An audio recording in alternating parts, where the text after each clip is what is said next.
Assalamualaikum warahmatullahi wabarakatuh. Perkenalkan, nama saya Agita Salu Aviana, NIM 206211005 dari kelas MPIA.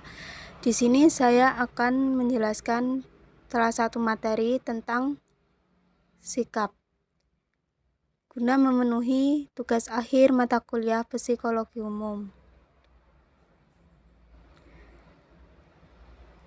Yang pertama yaitu ada pengertian. Sikap merupakan salah satu istilah psikologis yang berhubungan dengan kognisi dan perilaku. Sikap dalam bahasa Inggris disebut sebagai attitude. Sikap yaitu cara menanggapi suatu rangsangan, kecenderungan untuk bereaksi terhadap suatu stimulus atau situasi yang terjadi.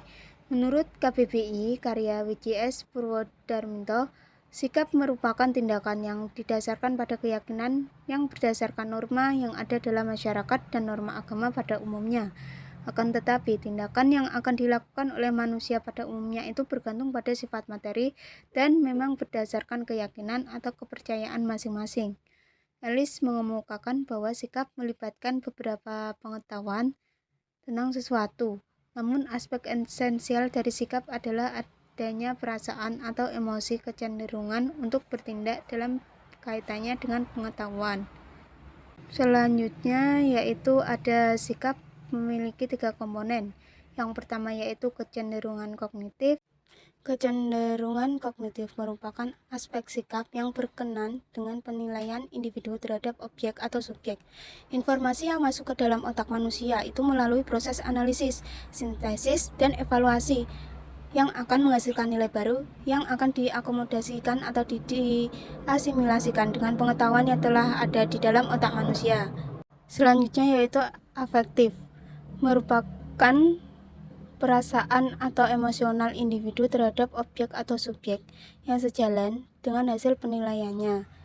Dan yang terakhir yaitu tindakan, berkenaan dengan keinginan suatu individu untuk melakukan perbuatan sesuai dengan keyakinan dan keinginannya. Sikap seseorang terhadap suatu objek atau subjek dapat positif atau negatif. Selanjutnya yaitu ada pembentukan sikap dan perubahan sikap. Yang pertama yaitu pembentukan sikap.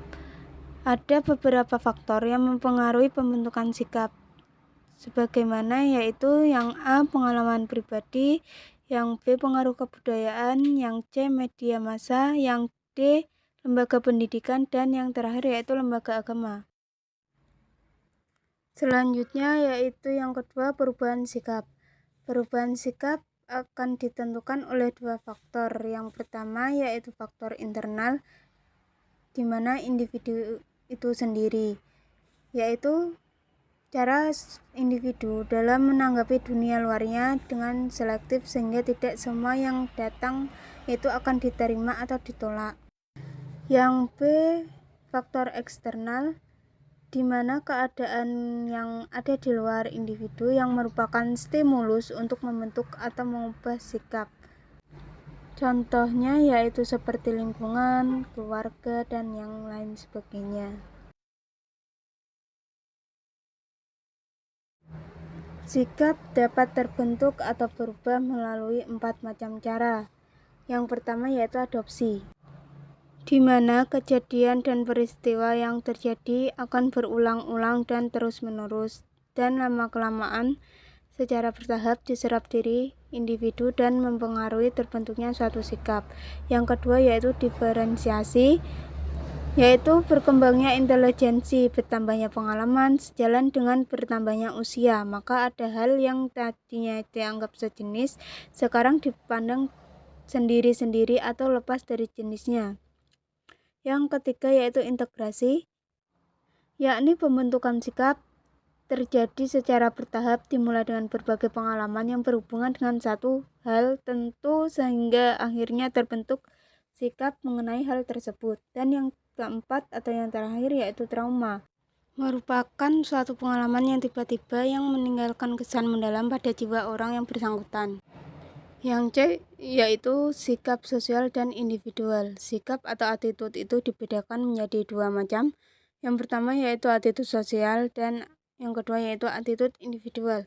Sikap atau attitude sosial merupakan kesadaran individu yang menentukan perbuatan yang nyata yang berulang-ulang terhadap objek sosial.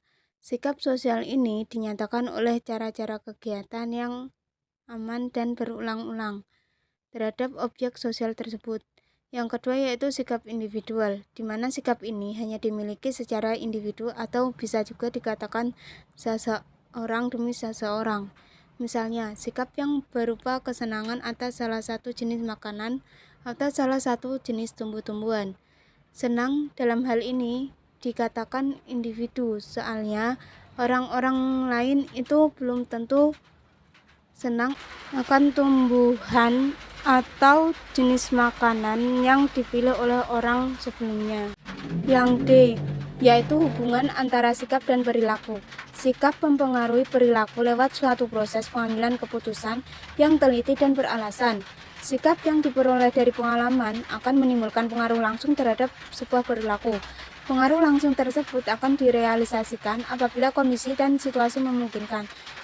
Apabila individu berada dalam situasi yang betul-betul bebas dari berbagai bentuk tekanan atau hambatan yang mengganggu, maka ekspresi sikapnya dapat diharapkan bahwa bentuk perilaku yang tampak merupakan ekspresi sikap yang sebenarnya. Terbentuknya suatu perilaku dimulai dari pemahaman informasi atau stimulus yang baik, kemudian sikap yang ditunjukkan akan sesuai dengan informasi tersebut. Kemudian sikap akan menimbulkan respon berupa perilaku atau tindakan terhadap stimulus atau objek tersebut. Apabila penerimaan perilaku baru melalui proses yang didasari oleh sikap yang positif, maka perilaku tersebut akan berlangsung lama.